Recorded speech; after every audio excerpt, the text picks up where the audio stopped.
ମାତା ସରସ୍ୱତୀଙ୍କ ବୀଣା ବାଜି ନଥାନ୍ତା ତେବେ ଆମେ କ'ଣ କଥା କହିପାରି ନଥାନ୍ତୁ କି?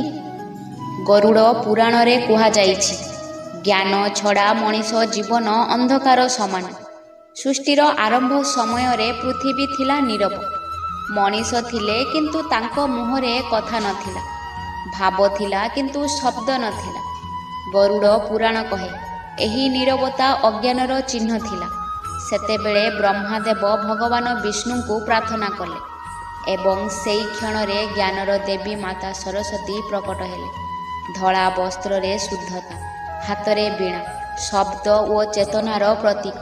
ଗରୁଡ଼ ପୁରାଣ ଅନୁସାରେ ମାତା ସରସ୍ୱତୀ ଯେତେବେଳେ ବୀଣାରେ ପ୍ରଥମ ସୁର ଛୁଆଁଇଲେ, ସେହି ସ୍ୱର ଓଂର ଆକାର ନେଲା। ସେହି ଓଂରୁ ଜନ୍ମ ନେଲା ଭାଷା। ମଣିଷ ପ୍ରଥମେ କଥା କହିବା ଶିଖିଲା। ଗରୁଡ଼ ପୁରାଣ କହେ, ଯେ ଦିନ ଜ୍ଞାନ ଓ ଶବ୍ଦ ପୃଥିବୀକୁ ଆସିଲା, ସେହି ଦିନ ହେଉଛି ବସନ୍ତ ପଞ୍ଚମୀ।